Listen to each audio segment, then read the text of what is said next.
your question is, what drives people to volunteer? That's how we perceived it. And what, pun intended here, so stay with me. What makes people take that leap of faith to join Repair the World and really want to be a part of it? So things that we were brainstorming from the beginning was, is it an easy thing for them to do? Is it accessible? Is there an incentive? We all like to believe that there are people out there who intrinsically want to do service, but is there a way to then do external investment and incentives for them?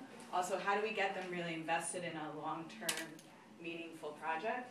And then, of course, branding, which we think you have a really great start for that, and how to make that grow into a national service organization.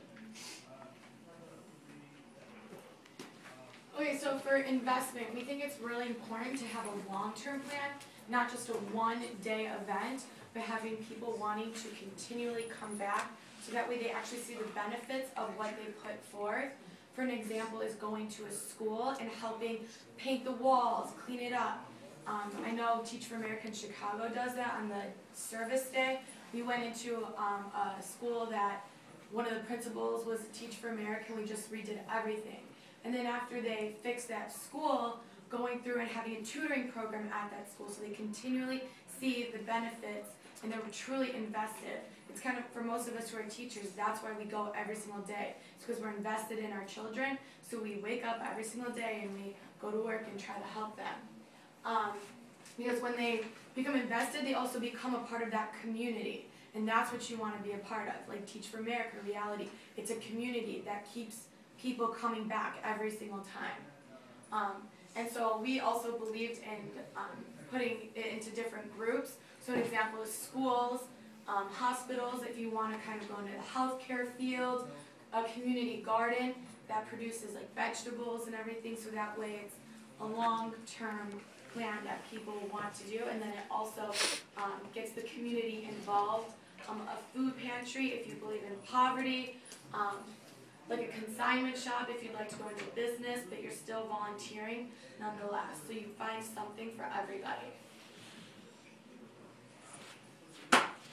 So we were also discussing, especially for like high school kids, college kids, it's really important to have some type of incentive. So a way to get your name across is maybe just like, for like the environment group, for the education group, having maybe like a t-shirt with the long-term project you're working on, where when the students or if you go to, for the students who volunteer, you wear this t-shirt.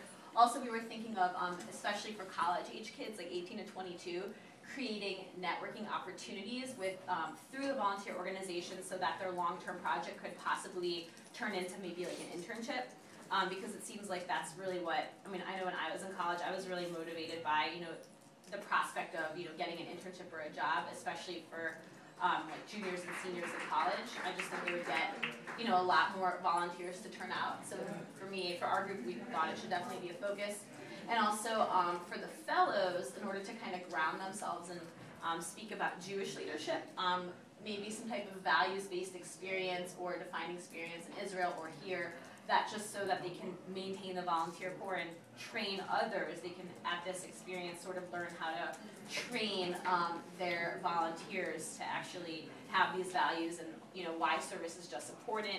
You're not just showing up for, an internship, but actually then it can be sustainable over sort of like the long term. And then finally, you definitely have to focus on your marketing. If you really want to recruit people and get people a part of your organization, people need to know about it. And without that component, your word will never get spread. So one big thing is like having a storytelling in terms of marketing. I know Teach for America always does this. You notice that Andrew and Simon and everybody always has a story that they start off in order to invest the audience. As well as if you ever notice, like President Obama, it's always about that person in Chicago.